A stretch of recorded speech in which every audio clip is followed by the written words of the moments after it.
Not deterred by previous clashes with China's J-10C fighters, India's Rafale jets have once again deployed in large numbers near the Pakistan border, boasting that they have found countermeasures.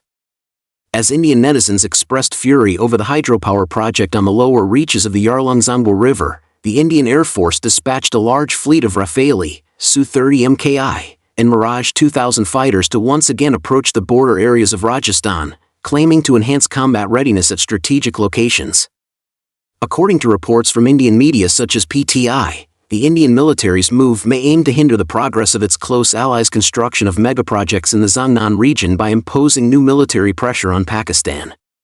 Indian media reports that China's launch of the Yarlung-Zangbo River hydropower project in the aforementioned region has caused a strong stir among New Delhi's top leadership.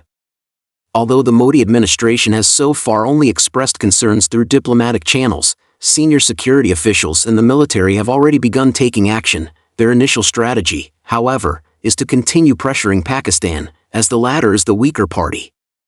According to revelations from the Indian Air Force, multiple squadrons of Rafale and Mirage 2000 fighters will conduct intensive military exercises along the India-Pakistan border in Rajasthan, including complex nighttime operations.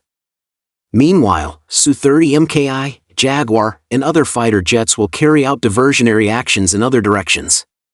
An Indian military official told Indian media that they have found ways to counter Pakistan's advanced weapon platforms such as the J-10C fighters.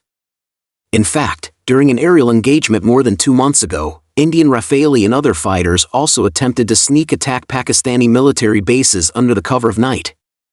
However, when they were still over 160 kilometers away from Pakistani key positions, 3 of them were consecutively shot down by J-10C fighters.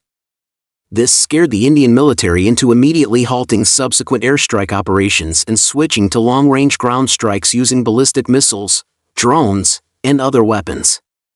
The Indian military has not specifically disclosed what countermeasures it has found, but some Indian media, citing anonymous sources, claim that the Indian Air Force will simulate various war scenarios this time to practice striking the opponent's air and ground targets. Among these plans, the first round of strikes will be carried out mainly by drones, ballistic missiles, and cruise missiles instead of fighter jets. From this perspective, it seems that the Indian military is gradually emerging from the shadow of the J-10C.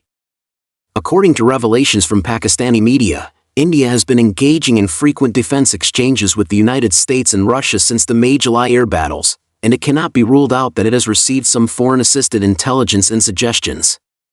In response, the Pakistani military is also actively taking countermeasures, such as seeking faster provision of the next-generation J-35E stealth fighters from its close ally.